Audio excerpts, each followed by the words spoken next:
back to the microphone.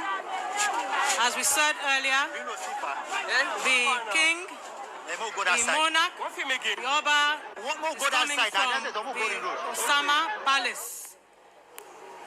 The king has been there for 7 days now, and let's quickly look at the significance of that palace.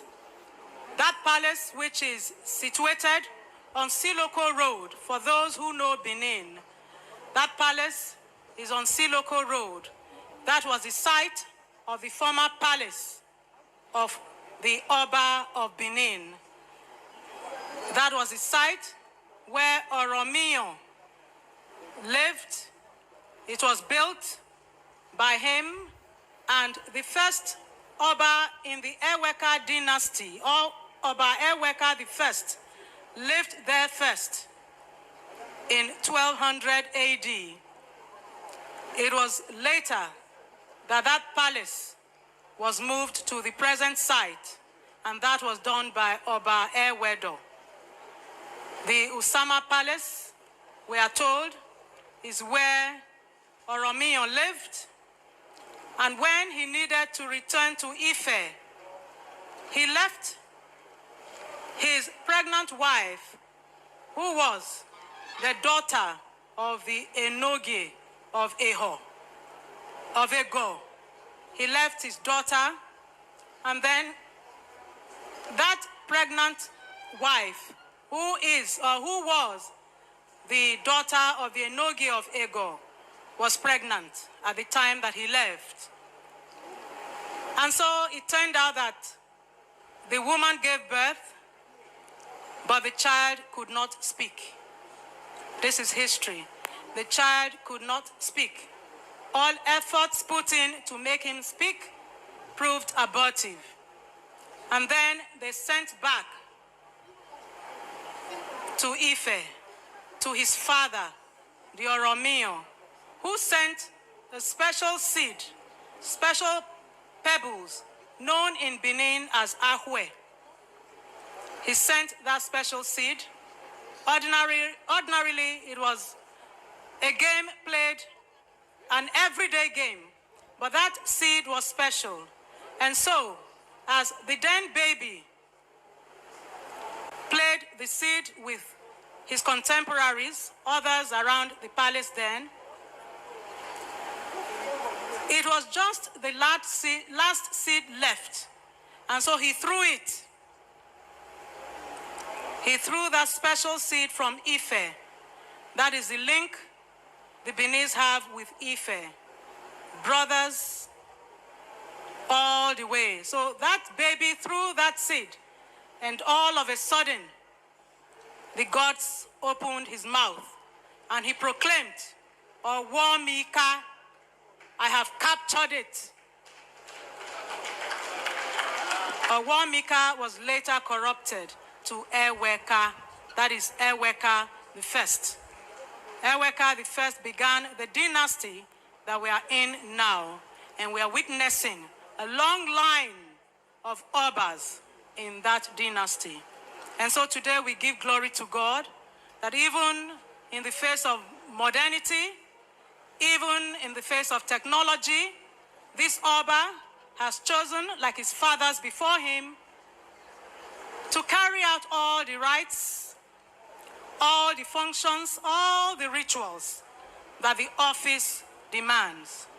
So we want to thank God that he has not attempted to modernize anything. If anything, perhaps this hall is the only thing that is modern. Every other thing has remained as it is.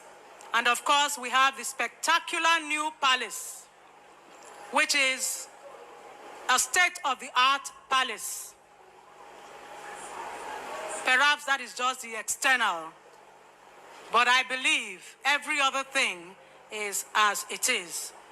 So it's a mixture of the ancient and the modern.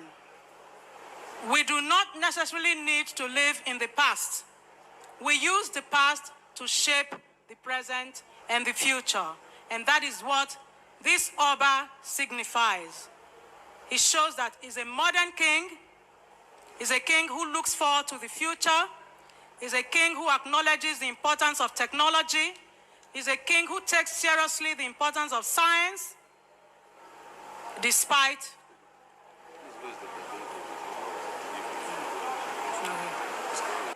to go to the very beginning.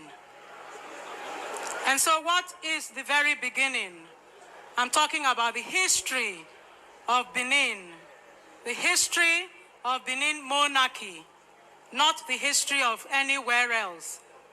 And so before Oromiyan, history has it, history of the monarchy has it, that a prince of this kingdom, a Kaladeran, for one reason or the other,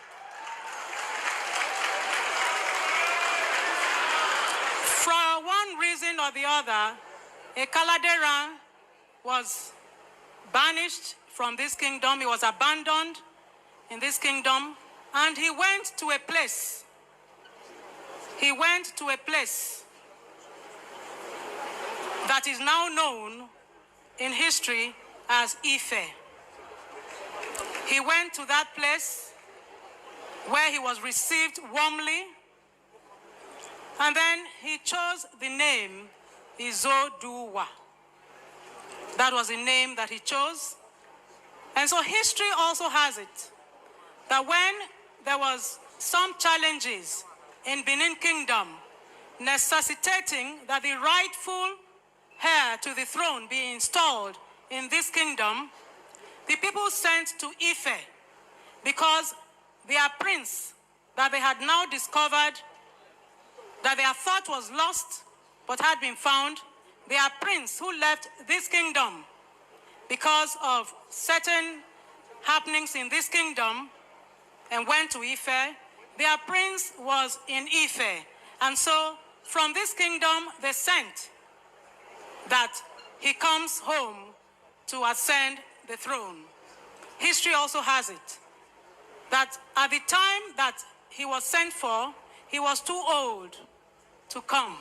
And so he sent his son, Oromiyan, in Benin, known as Omononya. And so Oromiyan came to Benin. That is where I started from before.